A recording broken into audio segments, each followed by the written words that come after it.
선지어버리는 거 61번째 시간입니다. 말라기 3장과 4장을 통하여 심판주를 영접할 준비에 대해서, 레위 자손에 대해서, 11조와 헌물에 대해서, 기념책에 대해서, 불심판에 대해서, 일리야에 대해서 변론해 보도록 하겠습니다. 말라기는 하나님의 사자라는 뜻을 가지고 있다 그랬는데요. 그래서 인간 종말의 마지막 역사가 모든 것이 종결되는 것이 이제 말라기 3장과 4장에서 종결이 되는데요. 1장에서는 제단 부파가 되어서 도저히 하나님께서 그 제단을 그대로 둘 수가 없어서 성전문을 닫았으면 좋겠다 이렇게 말씀하시고, 또 어떻게 합니까? 그래서 사랑이 식어지고 진리가 식어지고 혼선돼서 촛대를 옮긴다 이렇게 말씀하신 것이 말라기 1장과 1장 5절과 11절이라고 말씀을 드렸습니다.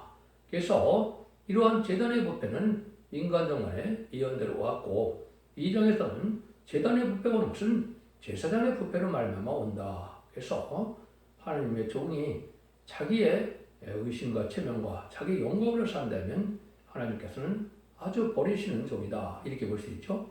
하나님의 종은 하나님만을 영화롭게 하는 이런 종이야만 하나님께서 사랑하게 되고, 또 하나님의 종은 진리의 법을 전할 수 있어야 되는데 진리의 법은 전하지 않고 인간적인 인본주의나 세상적으로 철학적, 문학적 이런 식으로 전하는 것은 하나님께서 그 제사장을 인정하지 못하겠다 이 말이죠. 그래서 제단이 없어지므로 이제는 새로운 제단이 스가랴 4장 2절에서는 순금대 제단이라고 그랬습니다. 또 제사장이 부패돼서 모든 종들이 부패되므로 새로운 종이 나오는 것은 스가랴 3장 8절과 6장 10절에서 새로운 종의 뜻으로 순의 종이다 이렇게 말씀을 했습니다.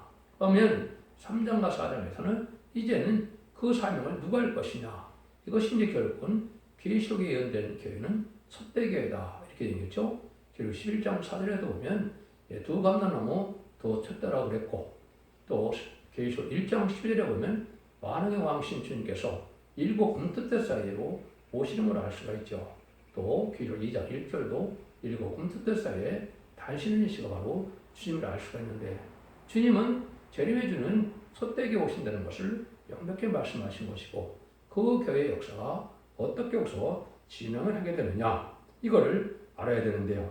그래서 이제는 1장의 제단 부패와 2장의 제사장 부패로 새로운 제단과 새로운 종을 껴서 진면하는 남자가 될 때는 마땅히 예비가 있어야 재림을 영접할 수 있다는 것이죠. 그래서 반드시 실현 중에 의로운 예배와 의로운 예물을 드려서 하나님의 성기름을 받아서 심판주의 숨을 영접할 수 있는 그러한 제단이 이루어질 것을 인간 성간의 마지막 때임을 알려주신다 이렇게 볼 수 있습니다. 그래서 그것은 마지막 한 일의 전 3년 만에 완전히 변화에 이르는 종이 나온다. 그래서 이제 이사 1장 18절에서 20절까지 보시면 여호와께서 변론하다 너희가 죽은 갈지라도 눈같이 여질 것이요 너희가 지른 갈지라도 양털같이 되리라. 너희가 즐겨 순종하면 아름다운 산을 먹을 것이요 너희가 배반하면 칼에 삼키라고 그랬죠. 이게 아주 중요한 거거든요. 마지막 한 일에 전 3년만 동안에 완전면의 말씀을 듣고 오면은 이제 중 같은 죄가 원죄가 해결된다 말이죠. 진 같은 죄가 또 자범죄가 해결된다 이거죠. 그러니까 죄 때문에 싸움하는 것인가 죽지 않을 몸이 된다 이 말이거든요. 그래서 인간 종말에는 재림주가 올 때 죽지 않고 새시다가고 죽음을 맛보지 않고 재림을 영접하는 이런 제단의 역사가 있을 것을 성경 모든 곳에 예언하신 것이다. 그 말씀이 실현되는 것이 바로 여기다 이렇게 볼 수 있는 겁니다. 여러분들이 성경을 읽다 보면 재림주를 맞이할 수 있는 성경길은 딱 두 군데가 나옵니다. 제가 보기에는 그렇습니다. 그래서 이 히브리서 9장 28절에 보면 죄와 상관없이 된 자가 재림주를 영접한다 그랬거든요. 죄의 문제가 해결되지 않고는 재림을 영접할 수 없습니다. 그 다음에는 이사야 59장 20절에 보면 죄과를 떠난 자가 다시 오시는 주님을 영접한다 이렇게 되거든요. 그러니까 죄의 문제가 해결되지 않고는 이것은 원죄까지도 해당이 되는 것이죠. 아담과 하와가 졌던 원죄가 이제는 완전 해결되는 데가 예언의 법을 통하여 이런 것을 읽고 듣고 지킨 자에게 주는 복으로서 나타나는 제단이다. 이것이 두 감람나무, 두 촛대라는 것은 감나무 가지 된 종이 나오고 두 중인 건자리에서 촛대의 역사에서 그것이 이루어진다는 것이 계시록의 11장에서도 결론이다. 이렇게 볼 수 있는 겁니다. 이래서 이제는 새로운 재림을 영접할 수 있는 그런 재단과 종과 교회가 나타난다 이 말이거든요. 이것은 제가 뭐 성경을 알아서가 아니라 말씀 응하고 이루어지는 거기 때문에 자신 있게 말씀을 드리는 것이고, 하나님은 일점일도 없이 모든 말씀을 이루는 하나님이시고 그것이 전지전능하신 하나님의 놀라운 역사다 이렇게 볼 수 있거든요. 이 말씀이 어떻게 마지막으로 응하게 되느냐, 이거를 본문을 중심으로 제가 말씀을 드려보도록 하겠습니다. 3장 1절입니다. 만군의 여호와가 이르노라. 보라, 내가 내 사들을 보내리니 그가 내 앞에서 길을 예배할 것이요 또 너의 구하는 바 주가 후련히 그 전에 임하리니 곧 너의 사모하는 바 언약의 사자가 임할 것이라. 진율에 남은 자가 이제 될 때는 마땅히 예배할 것이 있어야 되는데, 여기서는 이제 침례원을 말하기도 하고 이제 재밀 용납할 말세세명들을 말하기도 합니다. 성경을 자세히 읽은 분들 중에는 이제 이런 일이 벌어지죠. 이제 요한복음 1장에 보면 침례원이 이제 침례를 베푸니까 유대인들이 뭐라 그럽니까? 네가 엘리야냐? 엘리야가 아니라 그럽니다.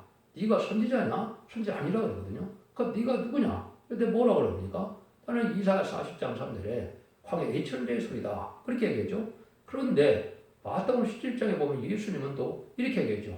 너가 마땅히 아들 엘리야가 왔는데 너희들이 알지 못한다. 그래서 이제 침례요한이 엘리야 사명을 왔다는 것을 알게 예수님이 말씀하시죠. 그럼 엘리야가 거짓말입니까? 예수님이 거짓말입니까?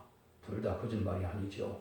엘리야적인 사명을 한 것은 침례요한이고 침례요한은 실종인데 엘리야는 아니다 이 말이거든요. 그러니까 4장 5절에 보면 얘는 엘리야 같은 종이 나타난다. 실제 재밀 용접할 말세 사명자가 나타난다 이 말입니다. 이건 성경 곳곳에 아주 많이 이언이 되어 있어서 선지자가 물었을 때 선지자가 아닌 것은 여러분들이 신명기 18장 15절과 18절에 보면 놀라운 말씀을 하시죠. 하나님께서 나 같은 선지자가 나타난다 이렇게 얘기했습니다. 그럼 나 같은 선지자는 누굽니까? 하나님 같은 선지자가 인간으로 나타난다 이 말이거든요. 그런데 18절에서 보면 또 뭐라고 그럽니까? 거기서는 이제 모세 너 같은 선지자가 나타난다 그랬거든요. 그 선지자를 유대인들이 기다렸는데 침례요한이 세례를 베풀니까 바로 그 선지자한테 물었어요. 그랬더니 침례요한 당연히 그 선지자가 아니죠. 그러니까 자기는 아니라고 그랬다 이 말이죠.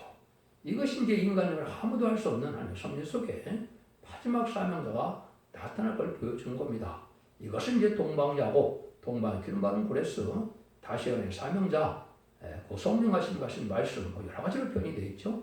이것은 뭐 두 종이 오늘의 받을 종이고 또 감난노 가지된 종의 뜻한 것이기 때문에 이건 누구라 그래서 되는 것이 아니고 그 능력과 권사 그 말씀 응하는 과정에 있는 종만이 해당이 되겠죠. 하나님의 이재정관에 하나님의 장중에 붙들림 받아서 하나님이 하시는 일이지 인간으로는 알 수 없는 이런 일이다 이렇게 볼 수 있는 겁니다. 지금까지는 많은 탈선된 그런 단체도 많고 이단도 많죠. 근데 새로운 종은 제가 언제 나타나야 정상이라고 그랬습니까? 이거는 21세기에 나타나야 정상입니다. 왜 그렇습니까? 하나님은 때와 천정대가 예전전에 있었고 예수님 1세기 말에 나타나시고 그래서 예수님의 영접하시는 종은 21세기 초에 나타난 것이 맞습니다. 1세기 초에 나타난 것이 주님이라고 그랬죠. 21세기 초에 이것은 초림과 재림을 2000년으로 하나님은 예정하셨기 때문에 그렇습니다. 신교의 언을 보면 그렇다는 거죠. 여기서도 보면 그런 말씀을 하는 거거든요. 그래서 그 말씀을 내고 이제는 이러한 말세자문자가 사실은 10만 4천 명인데 10만 4천 명을 다 말씀하실 수는 없고 신령주 예수님의 영접받으려는 10만 4천 명이지만 그 10만 4천 명이 이길 그 한 종이 바로 하나님의 사자가 될 것입니다. 이것은 10만 4천 명 이길 수 있는 종이 나와야 될 일이다. 이렇게 볼 수가 있습니다. 출애굽기 24장 20절에도 뭐라 하면 내가 사자를 네 앞에서 보내어 그래서 너를 보아요 너로 내가 예비한 곳에 이르게 하리니 이런 말씀하시죠. 그래서 특히 이제 여러 번째 말씀하시지만 예수님도 마태복음 24장에 보시면 뭐라 그럽니까? 때를 따라 양식을 하는 주자가 누구냐? 이것은 모든 주인의 소유를 그에게 맡긴다 그랬죠. 예수님이 오직 기다리는 종은 마태복음에 말씀은 이 종이거든요. 그래서 이것은 완전변의 역사를 해서 제를 영접할 신앙점에서 주님이 오실 때 주님을 영접할 변화승천할 종을 이루는 종을 뜻했거든요. 그 종이 하나님 주님이 기다리는 종이고 하나님께서 기다리는 종은 뭐 아까 말씀드린 것처럼 여러 가지 수십 군데, 어떻게 보면 수백 군데도 이언이 되어 있다. 이렇게 볼 수 있습니다. 이런 일들이 이제 청량주를 받은 종이다. 또 학교에서 2장 7절에 보면 인의 권세를 받은 종이다. 또 계속 7장에서는 인을 칠 수 있는 종이다. 뭐 이렇게 표현할 수가 있습니다.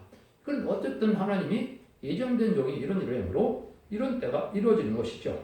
그래서 아까도 말씀한 것처럼 어느 누구도 알지 못하고 이스라엘 백성들만 기다렸던 바로 신명기 18장 15절에 나와 같은 선지자, 18장 18절에 너와 같은 선지자, 모세 같은 선지자이죠. 그러니까 이런 선지자가 나오는 것이 인간 말이고 제를 영접할 때는 예언서기를 전할 때이기 때문에 신분이 선지자라. 이런 일 고린도서 12장에 보면 하나님께서 어떻게 했습니까? 먼저 사도를 세우시고 두 번째는 선지자를 세우고 세 번째는 교사를 세운다고 그랬죠. 그런데 선지자를 세운 적이 있습니까? 없지 않습니까? 이 선지자가 바로 말세의 마지막 한 일의 전산면의 역사를 14만 4천 명의 다시안의 변화성들을 뜻한 겁니다. 이런 것들이 신약 성경에 딴 데도 또 나옵니다. 이런 식으로 하나님의 말씀이 이루어지는 과정이다. 2절입니다. 그의 임하는 날을 누가 능히 당하며 그의 나타나는 때가 누가 능히 서리오. 그는 금을 연다는 자의 불과 회복한 자의 재물과 같을 것이라. 진노 날에 이르기 미리 제약을 하니 송산하는 제단이 아니면 진리를 영접할 수 없다는 것이죠. 그래서 빨래를 받아서 깨끗하게 하듯 아주 깨끗하게 하는 역사가 나타난다. 이것을 이제 영원히 올리면 이걸 알 수가 있게 되는데요. 하나님 앞에 영과들이 충만한 예배, 하나님 앞에 합당한 예배를 드리면 우리가 원대적인 해결을 받는 것이 마치 세탁기에서 이제 빨래 빠는 것처럼 우리가 깨끗해지는 역사를 몸의 체험으로 원대적인 해결을 받아서 피까지 정결다는 이런 역사 체험이 와야 진리를 영접하는 것이고 거기에 마지막으로 7명을 받아야만 변호성편에서 정말 보지 않고 변호성편 제레미들을 공중하는 제레미를 영접할 수 있는 거거든요. 그 역사를 여기 이제 표현하셨다고 이렇게 볼 수가 있는 겁니다. 그래서 이사야 4장 3절과 4절에 보면 심부름과 선물을 받아서 거룩하다 칭함을 받는 자들이 나오는데 이 사람은 피까지 정결이 됐다. 1000년 동안 죽지 않을 몸이 된다. 이 말입니다. 그 다음에는 이제 7명을 받은 걸 표현하시면 이런 종이라는 것은 임마진 시간 4점이라는 것이 기록 7장 2절 3절 4절의 내용이거든요. 아까 죽지 않고 생세가 하는 이런 사람들은 기록 7장 9절에 능일 셀수는 크물이라고 예언이 되어 있거든요. 이비트 보호 소리도 받아서 남은 백성이 될 자들을 뜻한 것이다. 그 일들이 나오는 것이 쉽지는 않다는 거죠. 이렇게 이제 많은 일을 했는데 3절에 그 은을 연단하여 깨끗한 자 같아서 내 자손을 깨끗게 하되 금은같이 그들을 연단하니 그들이 의로운 죄를 나 여호와께 드릴 것이라. 참 여기 놀라운 얘기입니다. 그래서 은과 금을 깨끗게 하는 것을 연단한다. 아주 신앙이 정결해야 되고 변천해야 되고 신앙이 깨끗해야 되고 신앙 절기를 지켜야 된다. 여러 가지 의미가 있겠죠. 그런데 레위 자손을 깨끗게 한다. 이 레위 자손이 참 중요한 겁니다. 육적 이스라엘 같은 레위 자손은 별 의미가 없죠. 한때 하나님의 제사장을 돕는 역사를 써야 받았지만은 인간적으로는 별 의미가 없습니다. 그럼 새 시대 가서 여기 레위 자손은 뭘 뜻하느냐?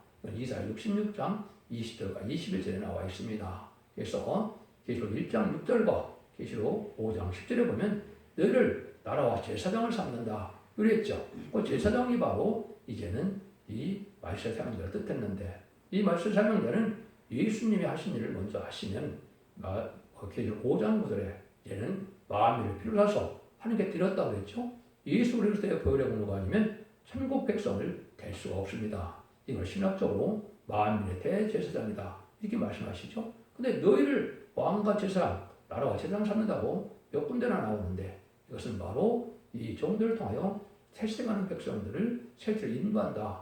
이것이 제사장의 사명이고 이것이 레위자입니다. 명백히 나와 있거든요. 세세 왕권의 축복으로 하나님의 기업을 상속받을 자를 뜻한 것이고 이것이 임마진 14만 4천 명이 해당된다. 이렇게 말씀 있는 겁니다. 근데 그들이 드리는 것은 의로운 재미라고 그랬죠. 여러분들이 이제 이사야 60장을 한번 여러분이 꼭 들어보셔야 되는데 이사야 60장에 보면 일어나라 빛을 발하라는 종이 나오면은 하나님의 선지권에서 은과 금을 가지고 다 온다는 열방의 재물을 갖고 온다는 말이 두 군데가 나오죠. 이게 바로 뭐냐? 하나님 기꺼이 받을 만한 예물을 가지고는 정욕 깨끗한 자들이 한국 다 모여든다. 이것을 이사야 60장에서는 뷸라 헵시바라 그랬거든요. 하나님의 사랑이 다시는 버림받은 자가 아니고 결혼한 것 같처럼 한국에 결혼을 온다. 이 말이거든요. 여기 바로 이 말이 24만 4천 명이 은광을 싣다 한국 올 걸려야 되는데 이런 것이 바로 의로운 재물입니다. 여러분들이 하나님이 기꺼이 바치는 이런 재물 하나님이 받으셔서 이 축복으로 세세 축을 주겠다. 이런 말씀이거든요. 이것은 뭐 제가 다 말씀드릴 수가 없고 이러한 세부적인 말씀이 오가는 것은 수없는 말씀이 오가는데 이것은 여러분이 첫대 중앙교회 홈페이지 블로그 카페 들어가시면 모든 성경에 응하는 과정을 제가 다 표현해놨습니다. 이걸 보시면 너무나 확실하게 이렇게 된다는 사실을 우리가 알 수가 있습니다. 4절에서 6절입니다. 그때 유다와 예루살렘의 헌물이 옛날과 고대와 같이 다 여호와께 기쁨이 되려니와 내가 심판하러 너에게 임할 것이라. 술을 취하는 자에게와 가늠한 자에게와 거짓 맹세하는 자에게와 품꾼에 사게 되어 오글케 하며 또 과부하고를 압제하며 나를 오글케 하며 나를 경외치 않는 자들에게 속히 증가리라. 왕의 여호와가 말하노라. 나 여호와는 변역지 아니하며 그러므로 야곱의 자손들아 너희가 소멸되지 아니하리라. 우리 말라기 1장에 때는 어떻게 했습니까? 하도 저평등 거, 더러운 거, 눈먼 거, 저은 거 이런 거 바치니까 하느님이 이임을 안 받겠다 그랬죠. 그래서 감사함이 없고 중심으로 바치고자 하는 중심이 없는 이런 예물들은 일반 교회에 이임을 받지 않겠다 이 말입니다.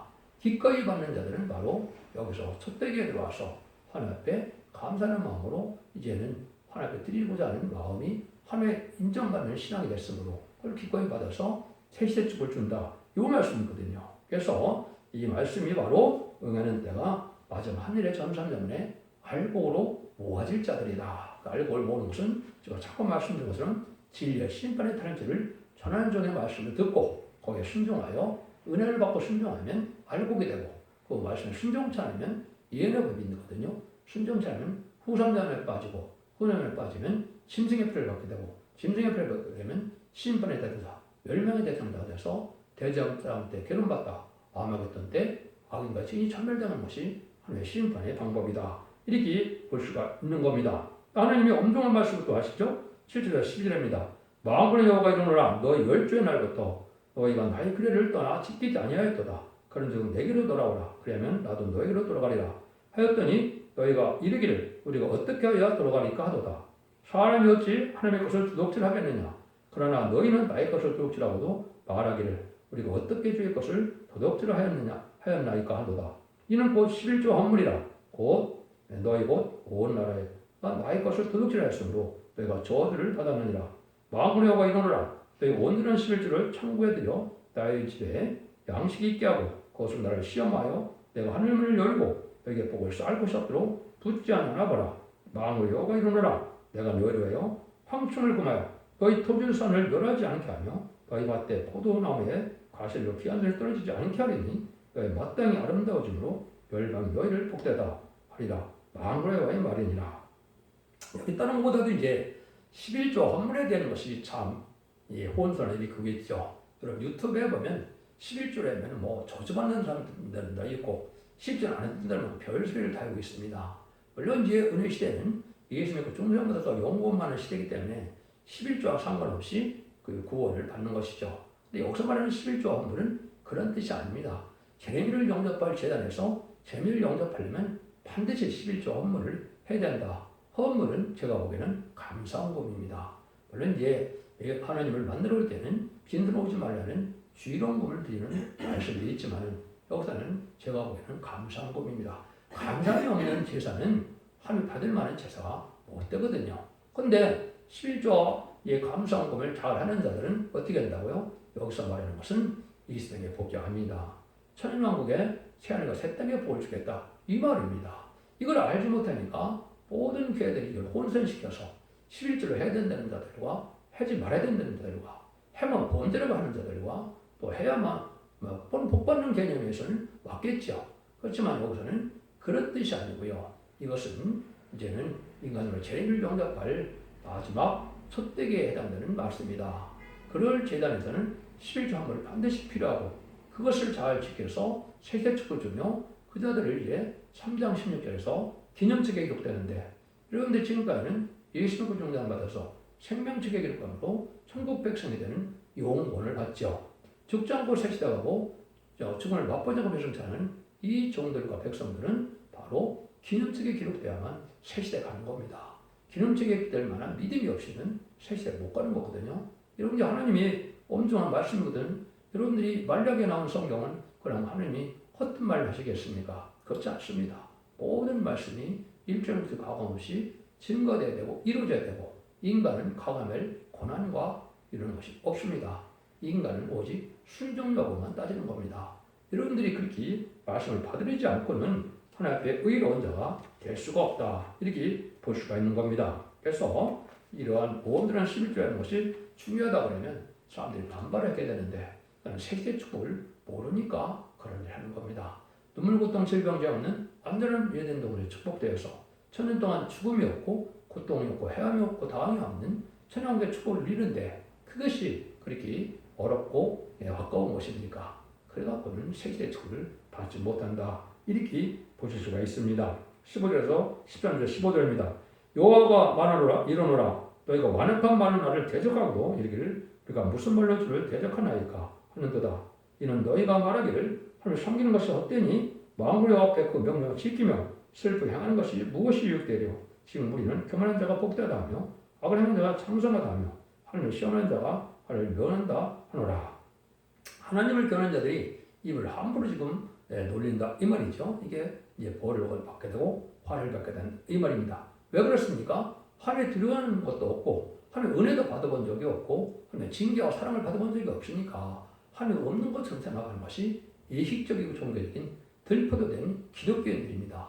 그래서는 결국 세상에 속하여서 세상의 부경화를 쫓는 이런 기독교인들은 할 수밖에 없는데 하나님 은혜를 체험하지 못하기 때문에 방하게 된다 이 말입니다. 그리고 말을 함부로 하는 자들이 하나님 경외하는 마음이 없으니까 이런 자들도 하나님 앞에 복받지 못한다. 그래서 하나님을 믿어보니 예수를 믿어보니 별거 아니다. 복도 없고 화도 없다. 그래서 뭐라 한다는 거예요?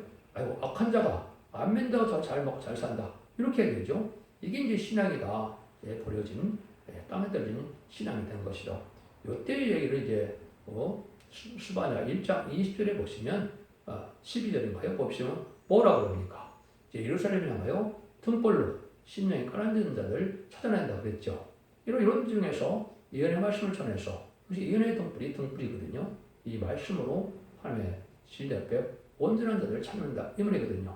하나님에 속한 자, 또 하나님을 사랑하는 자, 진리 앞에 순종하는 자, 진리를 사모하는 자들은 이 말씀이 이제 햇빛같이 느껴지고 꿀같이 여겨져서 따라올 것이고 심판의 대상자가 되는 자는 이 말씀을 거절해요. 결국은 아까 말씀드린 것처럼 망하게 된다. 심판과 하나님의 살아남지 못한다 이 말입니다. 그러니까 이럴 때 이제 바로 중요한 때가 오는데 아주 마귀가 지금 강한 때죠. 그래서 지금이 바로 어떤 때냐? 기록 마태복음 10장 30절 38절에도 보면 원수가 자기 집안의 원수 식구라 그랬죠. 아비가 어미가 나보다 더 선한 자를 내가 합당치 않는다. 이런 말씀하시거든요. 아버지의 뜻대로 행하는 자가 내 형제의 자매다. 모친이라. 마태복음 12장 50절 이렇게 말씀하시죠. 또 뭐라 그럽니까? 또 내 이름을 위하여 집이나 형제나 자매나 부모나 자식이나 전투를 벌인 자마다 여러 배를 받고 또 영생을 상속하리라. 마태복음 19장 29절이죠. 이거 자체가 이단들이 많이 이용도 하겠지만은 그건 이단들이 사용할 말씀이 아니죠. 그거는 왕권 받을 정도의 사명자가 갈 길을 뜻한 겁니다. 우선순위가 어디가 있느냐 이 말입니다. 하나님보다 사랑하는 것이 있으면 안 된다 이 말이죠. 그래서 마태복음 22장에서도 보면 네가 마음을 다하고 목숨을 다하고 뜻을 다하여 주 너의 하나님을 사랑하라. 이게 첫째 계명이요. 둘째는 바로 네 이웃을 무덤과 사랑하시 그 두 계명이 온 율법의 선지자의 강령이라. 율법의 선지자의 한마디로 말하면 이 말씀이라 이 말이죠. 이거 얼마나 중요합니까? 이것이 참된 신앙이다. 이렇게 보시는 거죠. 그때 여호와를 경하는 자들이 피차에 말하며 여호와께서 그것을 분명히 들으시고 그를 경하는 자와 그를 존중해 상들어요. 여호와 앞에 있는 기념책에 기록하셨느니라. 기념책이 나오죠. 이게 바로 새 시대에 갈 종과 백성이 기념책에 기록되어야 말라기 3장처럼 살아야만 된다 이 말입니다. 그래서 새 시대를 갈 수 있다는 말이죠. 17절 18절입니다. 마음으로 여호와가 이르노라 내가 나의 정한 날에 그들로 나의 특별한 수요를 삼을 것이고 또 사람이 자기를 섬기지 않은 그들을 섬기는 아들을 아낀같이 내가 그들을 아끼리니 그때 너희가 또 의인과 악이며 섬기는 자와 섬기지 아닌 자를 분별이라. 진노의 날에 특별히 수요를 삼는다 이 말이죠. 특별한 종, 특별한 백성을 해서 남은 백성이 환난장 심판들에 남아서 색시에 축을 누리게 된다. 이 말입니다. 이것이 기념책에 기록돼서 복을 받게 된다. 이 말씀이거든요. 이 말씀도 드릴 말씀은 많지만 시간이 적으니까 말라기 4장을 보겠습니다. 만군의 여호와가 이르노라 보라 극렬한 풀무불 같은 날이 이르리니 교만한 자와 악을 행하는 자와는 다 조개가 들 것이라. 이르는 날이 그들은 살라 뿌리와 그 뿌리와 가지를 남기지 않을 것이로되 내 이름을 경외하는 자는 너에게 이런 해가 떠올라서 출현 광선을 바르니 너희가 나가서 예언권에서 나온 송아와 같이 뛰리라. 또 너희가 확인을 밟을 것이니 그들이 나의 정한 날에 너희 발바닥의 밑에 재와 같으라. 만고의 말이니라. 하늘의 불갑을 심판날이 오지요. 가장 협의의 뜻으로 심판은 대제사장과 아마겟돈이고 더 작게 얘기하면 아마겟돈이 최종 전쟁이고 최종 심판이기 때문에 그때 해당되는 거다. 이렇게 보시면 됩니다. 근데 어떻게 된다고요? 전사들이 알고 보고 후삼 때문에 이제 알고 들어오지 않은 자들은 신명의 불을 받아서 결국은 그 고난을 받다가 죽게 된다 그랬죠. 그때 마지막 불심판이 임한다 이 말입니다. 그때 악인들은 이제 전멸을 당하고 또 의인들은 사르마의 축복을 누리는 일이 되는 거죠. 그래서 가족적인 전멸이냐 가족적인 축복이냐 이것이 결정되는 것이 심판의 역사다. 그래서 이때 복받을 자들은 전설문에 알고로 모아서 예수님 마태복음 13장에 말씀드린 것처럼 알 창고에 모아져야 됩니다.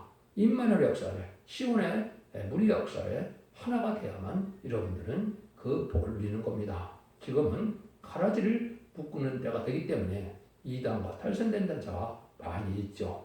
여러분들 잘 분별해서 진리앞에 합당한 데를 찾아야 된다 이 말입니다. 그래서 이러한 일도 하나님께서는 많은 곳에 말씀하셨죠. 그래서 일어나 빛을 발하라. 그 빛으로 만민이 다 오는데 너를 섬기지 않는 백성하다라는 파멸하고 진멸한다 그랬죠. 마지막 말세복음인 말씀의 빛에 따라 죽지 않고 색사가고 좀 나쁘지 않고 필요찮아요. 남은 중 남은 편으로 색색하는 말세복음을 전할 때 여기에 대적하고는 심판주의 역사이기 때문에 한 명도 살아남지 못한다 이 말입니다. 주님께서는 죄인을 부르러 오셨기 때문에 누구든지 용서하는 시대지만 주님께서는 상급과 보험이 있죠. 잘하는 자는 상급받고 순종하는 자는 이제는 보험 받아서 원수 갚는 때이기 때문에 살아남을 수 없다 이 말이거든요. 이런 일들이 이제 나올 것을 심판 때다 이렇게 볼 수 있는 것이죠. 그래서 여러분들이 간단히 하나만 소개해주면 베드로후서에서도 보면 뭐라 그럽니까? 동일한 말씀으로 불사하게 하여 간수한 신발이요 심판의 멸망날까지 보존해 두신 것이라. 동일한 말씀은 바로 4,400년 전에 노아 홍수 때 물심판으로 다 죽고 또 8식구만 살아난 것처럼 인간으로 불심판이 나서 결국은 망할 자는 전혀 전멸당하고 남을 자만 남아서 남은 백성으로 세세를 누게 한다. 이 말씀이거든요. 이것이 바로 심판대다 이 말입니다. 여러분들이 이걸 잘 엄정하게 받아들여야 할 때가 온 것이다. 이렇게 볼 수가 있는 겁니다. 그러면 4절에서 6절입니다. 너희는 내가 호렙에서 온 이스라엘을 위하여 내 종 모세에게 명한 곧 법, 곧 율례 법들을 기억하라. 보라 여호와의 크고 두려운 날이 이르기 전에 내가 선지 엘리야를 너에게 보내리니 그가 아비의 마음을 자녀에게로 돌이키게 하고 자네의 마음을 그의 아비에게로 돌이키게 하리라. 돌이키지 아니하건대 들었건대 내가 와서 저기로 그 땅을 찔까 하노라 하시니라. 하나님께서 이제는 회개 때가 오죠. 그래서 참된 선지의 역사가 나타나는 때인데 마지막 회개가 1300년 만에 오벨 황충이라는 때가 됩니다. 이때 이제 성령을 보여줘서 이제 성령으로 첫 번째는 유대인들이 회개를 하게 되죠. 2000년 전에 신앙 못 받게 죽인 예수님이 성령들이 오신 메시아고 그리스도였다는 사실을 알고 통곡하게 된다고 스가랴 12장 10절에 나와 있죠. 회개를 하게 됩니다. 그러면 이제 공산당이 등장한 자가 100여 년 됐는데요. 100년이 넘은 곳에 마지막 복음을 전해서 믿고 따라오는 자들, 회개하는 자들이 바로 예비처리인들을 받습니다. 그 다음에 세상에 예수를 안 믿는 자들도 정죄고 깨끗하게 살다. 마지막으로 예수를 믿고 예비처 보석 인도받으면 남은 종 많은 백성에서 환란자의 심판의 살람으로 시대 백성이 된다. 이 말이거든요. 이럴 때 누가 나타난다고요? 엘리야 같은 종이 나타난다. 이 말입니다. 그래서 두 증인 권세에 보면 모세와 같은 자, 엘리야 같은 자라 이렇게 되어 있는 거죠. 그건 바로 모세의 율법의 대표, 또 교활성도의 대표, 또 엘리야는 성도의 변화성도의 대표, 그래서 선지자의 대표. 그래서 이런 권세 받은 두 증인이 이제는 어떻게 합니까? 하늘의 땅을 하늘을 닫고 또 땅을 재앙으로 땅을 치는 운으로 승리하게 하는 역사가 오게 되죠. 이것이 이제 잠수함대문의 역사 동안에 악을 모으고 호수함대문에 지나서 아마겟돈 때 심판하는 역사로 새 시대가 이루어질 것을 말씀하신 것이다. 이렇게 볼 수가 있습니다. 그런데 그 사람들은 뭐라 합니까? 모세에게 명한 법, 율례, 법들을 기억하라 그랬죠. 이 말을 쓰면 뭡니까? 진짜 율법을 지키라는 겁니까? 이는 이 시대의 예언의 법을 뜻하는 겁니다. 예언의 법을 읽고 듣고 지켜야 결국은 남은 백성이 되어 세계 축을 이루게 된다. 이런 말씀으로 마지막 말씀을 하신 거거든요. 그래서 예수님 마태복음 17장에 엘리야가 이미 왔다 하는 것은 그 시대에는 이제는 침략을 뜻했고 진짜 엘리야 같은 자가 나타난 것은 인간의 발세 사망자로서 동방에 기름받은 고레스 동방에 야곱이 나타나서 증인 권살에 들어가는 정도만이 이제는 살아서 새시대 백성과 새시대 종이 된다는 사실을 여러분이 아셔야 될 때가 온 겁니다. 그래서 이런 모든 말씀이 다 응해서 이제 결론을 이룬 것은 모든 성경은 이사야 66장이나 기록 20장이나 다 뭐가 끝입니까? 하나님의 완전한 축복의 나라를 배워서 하느님이 친히 왕이 되신다. 신약에 나오면 그 왕은 예수님이 되시죠. 그래서 완전한 성전 나라, 그리스도 나라, 천년왕국을 이루는 것이 하나님의 뜻이다. 그걸 다 이루는 것이 모든 선지의 끝말인데 오늘 스가랴 말라기 3장과 4장에 바로 모든 것들을 맺어서 이제는 남은 정도의 명성으로 완전한 새 시대를 이루는 과정의 제단과 제사와 이제는 하나님의 역사를 말씀하신 것이다. 이렇게 볼 수 있는 겁니다. 우리는 다시 오시는 주님을 영접하는 것은 바로 선지적인 삶을 가지고 역사하다가 맞이할 것을 가르쳤는데요. 말세의 사명자는 다시 왕국권을 사명하다가 그동안 엘리야처럼 들림받아서 얘는 남은 백성이 들어가고 또 백마탄 자가 되어서 아무튼 최종 승리함으로 이제는 이기는 자가 되어서 계시록 20장 사도처럼 그리스도와 더불어 천년 동안 왕노릇 한다는 말씀이 응하는 겁니다. 여러분 진리를 잘 분별해서 기독교 2000년 역사가 예수 믿고 중상받아서 영혼만으로 끝이 아니고 예수님이 다시 오실 때 재림지고 올 때는 원죄자분의 해결을 해서 영혼권의 구원으로 가족적인 구원으로 단체적인 구원으로 남은 백성이 구원받는 것이 모든 예언 속의 결과다. 이렇게 볼 수가 있고 천지를 창조하신 천지 창조의 목적이 달성되는 것이 바로 완전한 성도의 나라 그리스도 나라인 천년왕국이라는 사실을 믿으시고 이 복을 누리기를 원합니다. 그래서 여러분들이 청송하지를 대함으로 세세와 왕권의 축복과 자손만들의 축복을 누리는 복된 종들과 성도님들이 다 되시기를 예수님으로 간절히 축원드립니다. 아멘.